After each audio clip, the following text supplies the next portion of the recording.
Okay. So, I forgive you.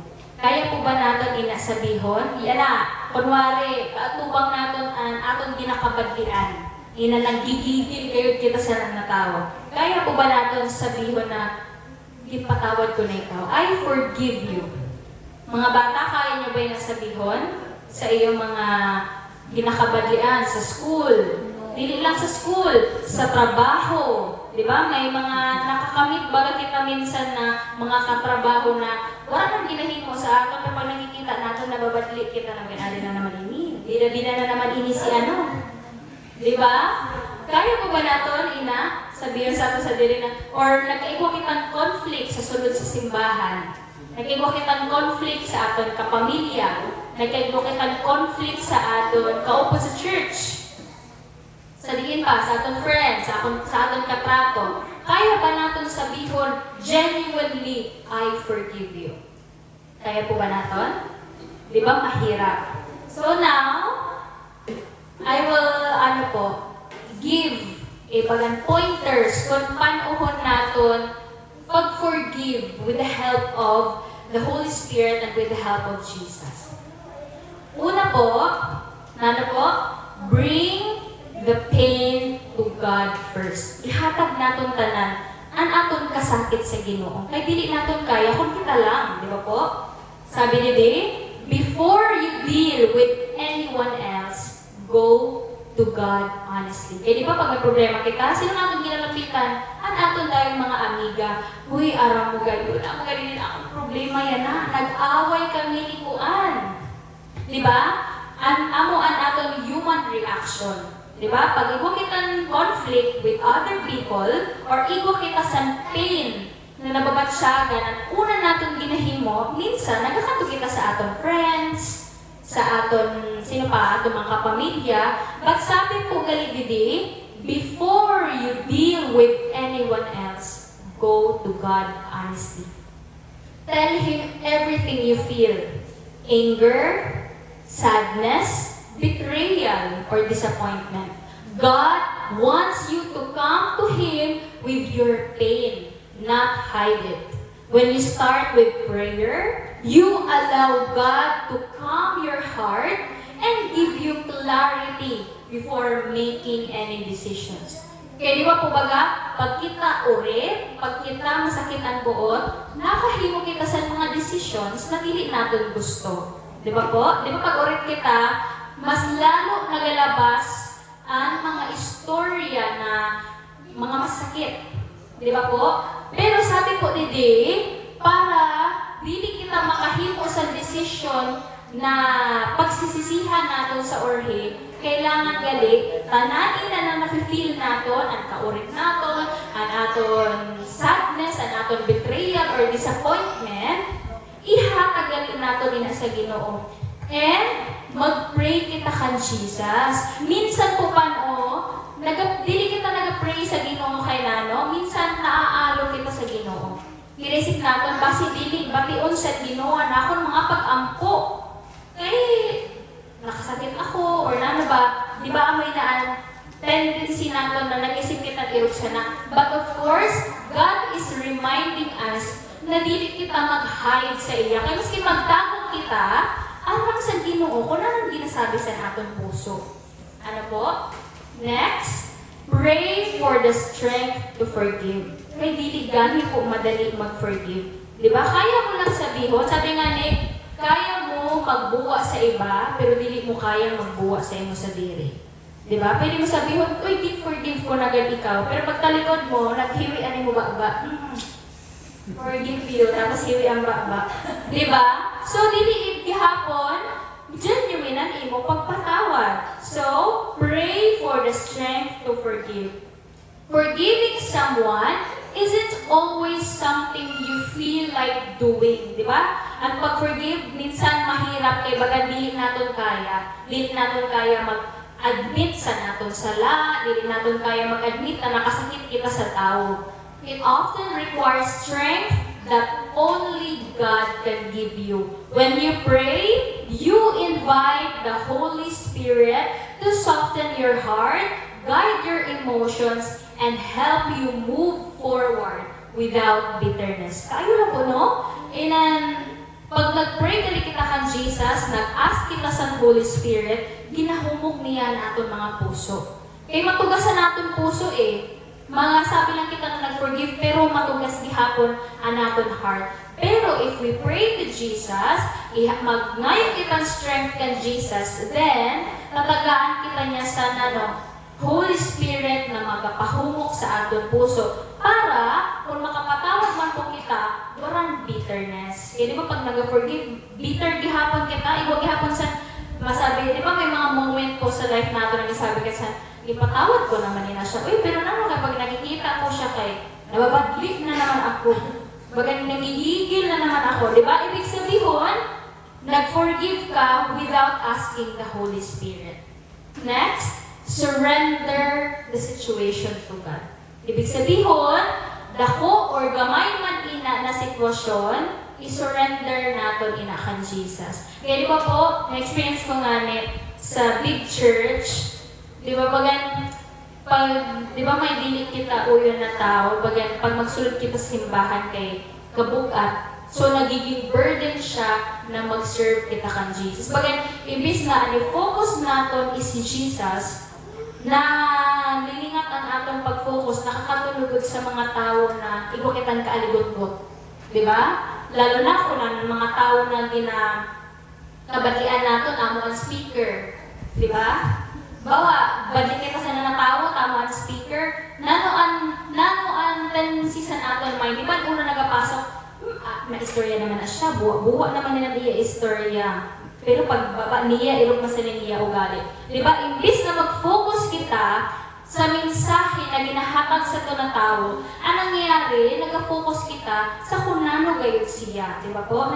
Nalili na natin or nagahali or dili natin nakafocus gayod kay Jesus ang aton pagsimba kasi nakafocus kita sa mga tao. Kaya gani, pag nagakati kita sa church, i-make sure po natin na dili kita mag-focus sa aton mga brethren. Kaya tanan kita makasasala. Ano po, tanan kita nakahimo kita sa sin. Kaya kung mag-focus kita sa aton mga brethren, ang tendency, dili na naton makikita ang Ginoo. Di ba po?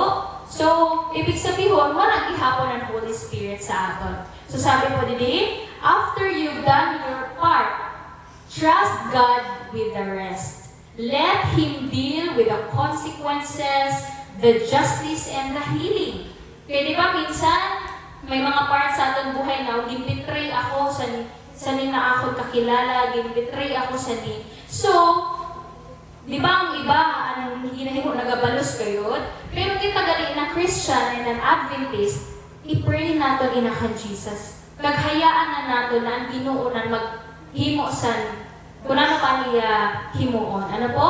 Let Him deal with the consequences. Napapansin nyo, pag may mga ginhimo sa aton, tapos gin-pray naton kan Jesus, ang Ginoo bayaan nagahimo sa paagi na sinda maka-feel sa consequence, makahatag sa justice sa aton, kag of course, healing. So surrender means you stop carrying the burden and allow God's peace to fill the spaces where the hurt used to live.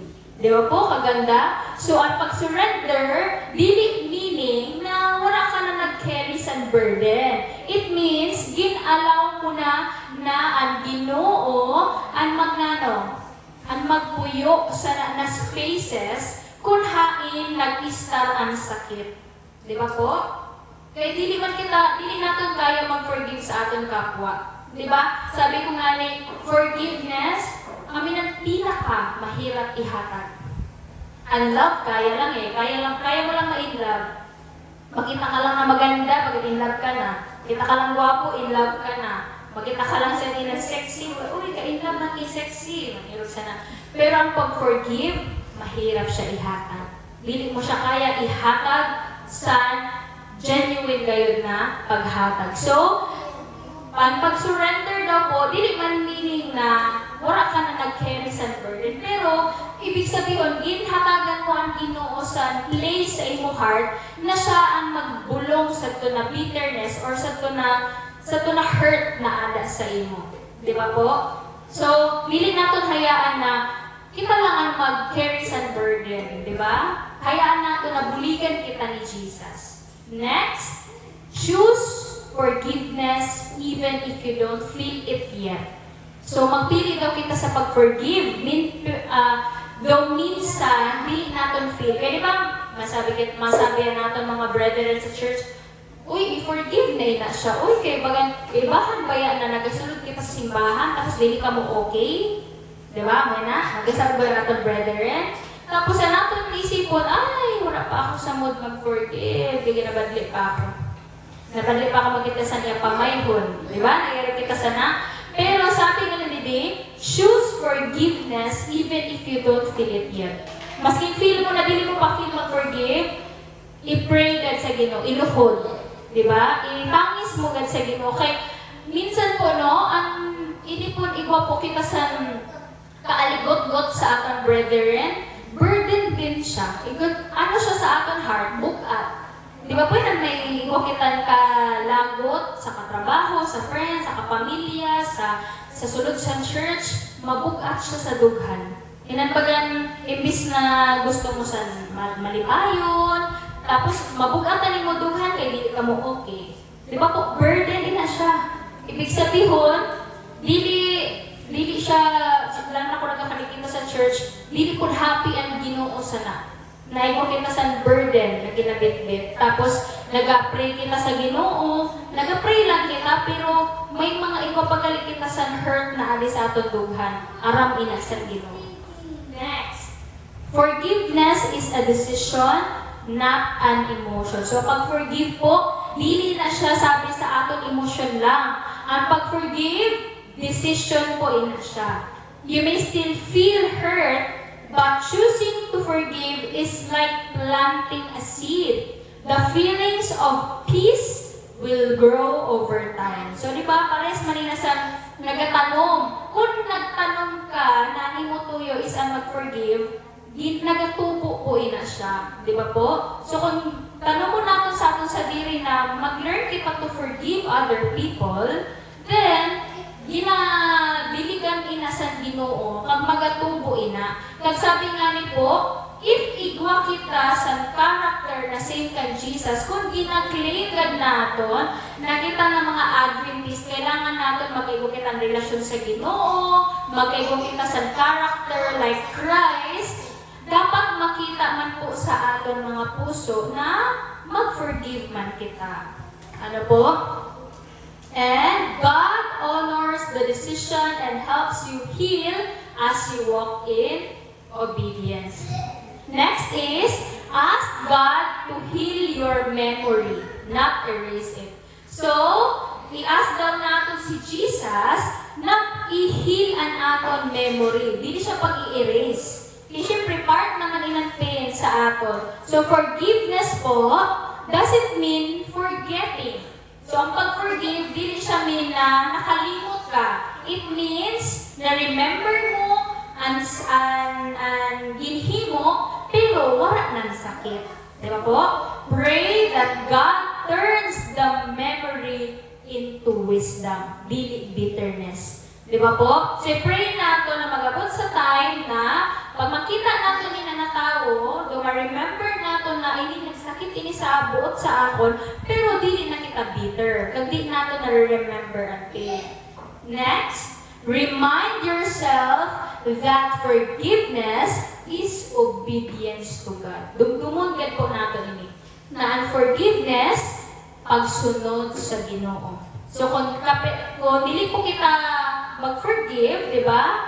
Dili kita nag-obey kay Jesus. You forgive because God told you, not because the person earned it. So, ibig sabihin, nag-forgive kita, kaya gintawag kita sa Ginoo. Dili kay ito na tawang, ito nakagain sa forgiveness. Your obedience honors God and bring blessing. So, napansin niyo po, halimbawa, ikaw kita opo sa church. Dili naton siya gusto. Tapos pag may gina-istorya siya, kay badli kita sa iya, dili naton gusto niya ginasabi. Bagal feeling naton, tanan na ginasabi niya mali, tanan na ginasabi niya may bagal bagal ginakontra mo. Pero galing po, if mag-abot ang time na gi-forgive mo na na tao, maayo na imubuot sa iya, ma-realize mo na, ano yung magaling ginasabi, blessing man dali, maayo man dali. Kaya lang, sa to na time, malay na imubuot. So, dili mo nakikita ang blessing sa tao kasi puno kita sa kaaligot. Next, practice forgiveness in small things. So, mag-practice kita sa pagpatawad, maskin sa mga gamay na bagay. Forgiving the tiny hurts, mga gamay na sakit, misunderstandings, impatience, small disappointments. This po will strengthen your spirit to handle bigger hurts or bigger situations. So kung start dali po kita sa pagpatawad sa mga gamay na bagay, pag-abot na sa mga dako na pain na aton ma-feel, then kaya na nato na i-handle. Di ba po? Pero of course, dili nga po nato inakayahon kung dili gihapon kita maasan pag-help kay Jesus. So, mangayo kay kitang guidance saya kay dili po naton kaya. Dili naton kaya. Dili naton kaya. Sabi ko nga ni, bagan it takes laba-laba na time bago ko full na na-forgive ang akong papa. Di pera ka tuig bago ko finally na-feel ang forgiveness, pag-forgive sa akong papa. Kaya hindi siya madali. Kaya grabe siya na-hurt. But of course, if you're going to ask the Holy Spirit and Jesus na, Lord, habok ko na po sa nina sitwasyon. Habok ko na sa nina feeling na bagan, kailangan ko magatubang sa tao, tapos may pain. Pag-permigali po nato nilang ginapray sa Ginoo, ang Ginoo nagapati gayon. And then, ma-realize na lang nato na wala na kitang kaaligot-got sa nanataw. Maayo na naton vibe sa nanataw. Kaya di ba pag di natin feel ang tao, dili kita mag-istorya. Di magkatubang sa nanataw, dili naton gusto. Kaya dili naton feel. So, by this po, forgiving the tiny hurts. So, mag-start po kita sa mga gamay na mga bagay para agad ko magdako na ina, maaram na kita kung paano natin i-handle ang mga bigger pains. Release it daily. Healing is not always instant. Some days you will feel better. Other days, the hurt may come back. So, di ba? Bagay siyang balod. Na minsan, dako ang balod, gamay ang balod. So, feeling natin, okay na kita. Forgive ko na. Taod-taod, flashback. Uy, sakit ang ginawas. Balik naman ang sakit. Di ba po? So, kailangan dali, everyday nag-pray, everyday i-release natin siya. Each time it does, choose to forgive again. So, kung magbalik siya, piliin gihapon natin na mag-forgive. Forgiveness is a process, and God walks with you step by step until your heart is fully healed. So, ang pag-forgive is a proseso. Proseso po siya. Hindi siya instant. Hindi siya sabi na, okay, forgive ko na ikaw. Hindi. Proseso po siya. And God walks with you. Upod ka ng Ginoo sa imo step by step until ang imong puso is fully healed. And lastly here, ask the Holy Spirit to guard your heart from bitterness. So bitterness grows quietly.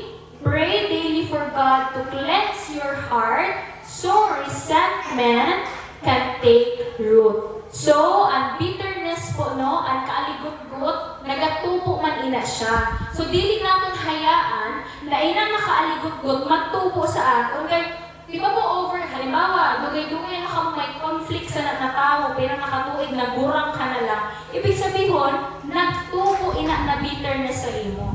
So, kailangan, di ba po pag nagtubo na, pag grabe na ang ugat, mahirap na siya tanggalon, bugnoton. So, dili natin hayaan na magkaigo kitang bitterness, matanong kay nato na grabe ka ng ugat, na dili kayo siya mabugnot. So, we have to pray na i-cleanse ni Jesus ang aton heart para ang pag-forgive madali na lang. Ano po? Though, aram nato na it's not easy, pero kailangan natin i-pray na ma-release na natin kaaligot-got sa aton mga kaigsuunan. So, bahala na kung nanon isipon niya sa ato na nag-ask kita sa forgiveness, at least aram natin sa aton sa diri na naka-forgive kita. Ano po?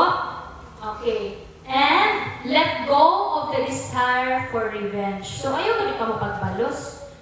Dili mo si Cardo. Ay, magbalos. O, si Cardo mala nagabalos. Ano? When we are hurt, it's natural to want the person to feel what we felt. So, di ba yung sana natin human desire minsan, pag ulit kita, ay, kailangan ko magbalos para maaraman ka niya. Kung naman ako na-feel. Eh, dili ito madali. Masakit ito. Dapat maaraman niya na masakit na niya binti mo. Di ba may na natin ginaisip? But holding on to revenge or resentment only traps you. God reminds us that justice belongs to Him. So, dumduman po nato na justisya at tugayod sa Ginoo. Di ba, ibagad po baga, basta ang Ginoo naghatag sa justisya. Makasabi ka ngayon na, grabe kayo. Ano po? When you surrender your anger and you allow God to restore peace and fight your battles His way. So, we need to surrender our anger. Natong kauri. Ako, grabe ka po ako yan na kay grabe na ako anger issue. Ginapray ko kayo, pero minsan, bagan sabi ko kasunlugan naman sa Ginoo. Kaya mag-pray ka ba na, Lord, lagay man ako ng patience. Ako'y paglabas pa lang ang mga tricycle driver, mabadlik ka dahil. Sabi ko, ako ba yan? Lord, ako galiin ako nag-pray. Kaya sa bag ko dahil. May patience sa din maging hatag. Tapos ang hatag sa Ginoo, test para sa iyong patience. So, dili siya naghahatag sa iyo sa, oh, may pasensya ka na. Dili. Naghahatag gali siya sa mga situation na exercise sa imo patience, sa imo humbleness. Di ba po, nasa trabaho, di ba? May mga kaupod kita na nag-test sa aton pasensya, sa aton humbleness. Kaya, ginapray din nato na maskin pa paano, slow to anger gayud kita. Dili kita basta mag-react. Kahit din sinato, nag-react dahil kita, uy, ano kayo nag-ano ka sa akin? Hindi mo ba akong kilala? Mayroon sana, di ba? Lalo na kung may mga tao na may dakong posisyon, tapos ginagamay-gamay kita. Di ba po, na may tendency na iruksanaan na feel natin. So we have to remember, dili natin kailangan magbalos. Ayaw po kita magbalos, kaya dili man nila character ni Jesus. Dili man character ni Jesus na pag-ulit siya nagabalos siya. Di ba po? Nag-pray si Jesus. And hayaan natin na ang Ginoo ang maghatag sa justice sa kung ano man ang nangyari or ano man ang sitwasyon na igwa kita. So if possible, talk to the person with peace. Kaya po ba natin na? Yan na, may kaurat kita sa tao. Kaya ba natin sila ka-istorya ko? Kaya ba natin sabihan nila na, uy, sister, aram ko man, na kita conflict. Sana, kaya po ba natin na? Kaya ba natin po na mag-istorya? So, not every situation requires a conversation. Minsan may mga sitwasyon na dili na kailangan sa istorya. Some are unsafe or better left in God's hands. So may mga sitwasyon na minsan ginapasa Diyos na lang natin. But of course, if it is possible and healthy, talking helps clear misunderstanding. So minsan, kung may mga dili kita pagkakaintindihan sa aton neighbor, minsan kung kaya man lang natin kaistoryahon sinda, why not kaistoryahon natin sinda, no? Kaya dili man gusto ni Jesus ang conflict para sa aton. Kaya di ba gina-claim natin na we are the true church. So paano kita maging blessing sa iba na tao kung kita mismo dili sa church, dili kita united? We have conflict here sa simbahan. We have conflict with other people, di ba po? So ayaw natin paghayaan na imbis ang character ni Jesus ang makita sa aton, ang makita lugod sa tawa, nag-araway man na sinda. Ay, po, nag-araway si Kuan, erog siya ni pula kag puti, erog siya na. So, dili na gusto ni Jesus sa aton. So, kung kaya man po naton na mag-istorya sa ng tao, go, we have to talk to that person. Kung kaya man lang po, i-settle ang misunderstanding. Ano po?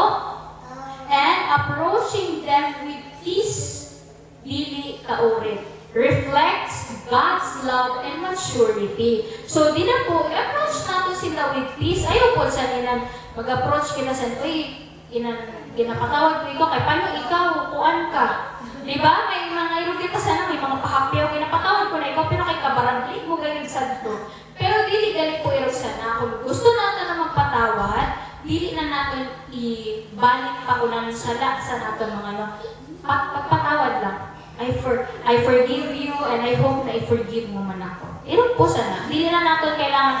Na-remember ko nga ni po, saan nag-review ako sa LEP, di ba kami nakasi ni Trade, si Clan, natinda papa, si Pastor Tugay, nag-offer po sa amin prayer, and then sabi niya, pag nag-pray daw galit kita kan Jesus, tapos nag-ask kita sa forgiveness, the Lord forgive us, ayaw na i-justify ang imo sala.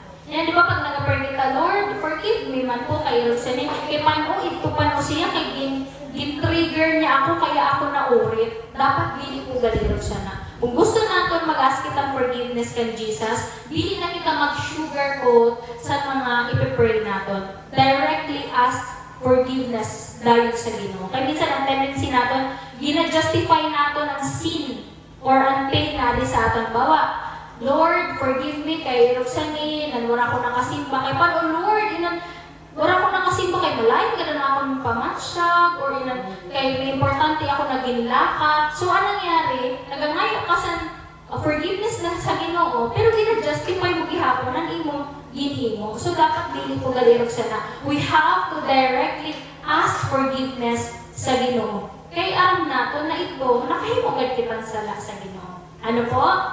Next, lastly, remember how much God has forgiven you. Pero nga po sa kung na-feel ka po natin na dili natin kaya mag-forgive, i-remember na lang po natin kung paano kita gipatawad sa Ginoo. Di ba po? Kung dili natin kaya magpatawad, imagine na lang kung paano kita forgive ni Jesus. Dili kita worthy sa niya na love, sa niya forgiveness, pero gin-forgive, gin-love kita niya. Diba? Sometimes we hold on to hurt because we feel the person doesn't deserve forgiveness. Pero wala po ba natin inisip na basi kita, dili man kita worthy sa forgiveness ng Ginoo. Diba? But when you remember how much God has forgiven you, your own mistake, failures, and sins, it becomes easier to extend that same grace to others. Kung ma-remember natin kung paano kita forgive ni Jesus sa atong mistakes, sa atong mga failures in life, sa atong sala, then siguro po magiging easy sa aton na mag-forgive man. Diba? Kung mag-abot man po sa time na ma-feel natin na kahirap gayon magpatawad, isipon na lang natin na una na kita pag-forgive sa Ginoo. Forgiveness is not about who deserves it. It's about reflecting the forgiveness we've received from God. So, ibig sabihin, nag-forgive kita sa atong kapwa kay in-forgive na kita una ni Jesus. So, dili po sa aton. Okay. So, before po, finally, we have the greatest, most profound statement in the Bible, the finest, purest, highest example of forgiveness. Walang iba kundi si Jesus. Ano sabi ni Jesus sa pagpapako na siya sa cross? Father, forgive them, for they don't know what they are doing. Di ba po? Kaya lang. Nagsabi pa sa to si Jesus, wala siya nagsabi na, Lord, balo sa itong mga tao na nagluda sa akon, na nagpainom sa akon sa suka, ang mga tao na nagpapako sa akon sa cross, na niya sabi lang, Father, forgive them, for they don't know what they are doing. So, kung po ko din yung video, atas ko lang din siya. Ini po siya ng video is conversation ni Peter and ni Matthew. Parang nag-iwasin na sa conflict ni Peter kag ni Matthew. Pag nag-away sila, nag-iwasin ng argument. And, amo po yun naging conversation ni Matthew kag ni Jesus, kag conversation ni Peter kag ni Jesus. Batihan po nato, no?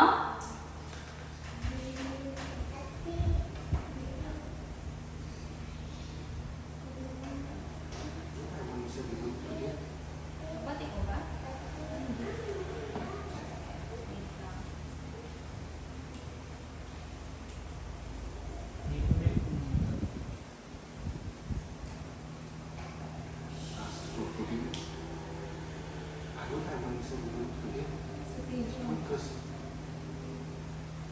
Matthew,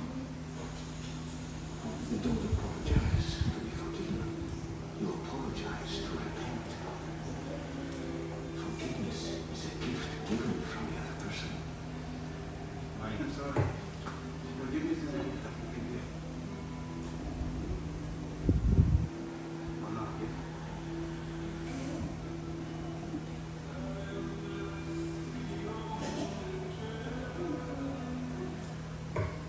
He sinned against me 7 times and was told us to just forgive that. No. Not 7. Not 7. 77 times.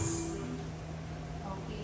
So, sabi ni Peter, dapat ba mag-forgive ako ng 7? Sabi ni Jesus, no. 77 times. So, I hope maging reminder po ini sa atin, no, na sabi ni Jesus na dili ka nag-forgive dahil lang gusto mo sa gift mo sa iba, kundi repent.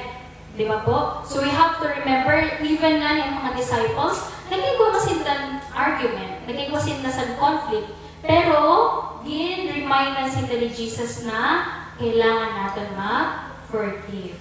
And so, for our conclusion po for this morning, forgiveness is not something we offer. It is something we live because Christ forgave us. First forgave us. As Adventists po, no, we are called to reflect His character, and forgiveness is one of its clearest expressions. So when we choose to forgive, we release the burden of pain and allow God to heal what we cannot fix on our own. It doesn't mean forgetting the hurt, but trusting that God is just and that He can turn even our deepest wounds into testimonies of grace. In the end, forgiveness set us free. Not just from others, but from anything that keeps us from fully experiencing God's love. Kaya na po, no? So for this morning, before I sit down, if makita niyo man po ako, and naka-feel ka mong aligot-got sa akin, please forgive me. Ano po? Para magkaiwag kita peace sa ating heart. And para clear ang ating mind. So please forgive me po. And kung siguro may mga ligot-got ka mo, pwede nyo doulon after sa church. And you can hug them and say, brother, in the name of Jesus, I forgive you. So, happy Sabbath po, and good morning once again. This is my prayer.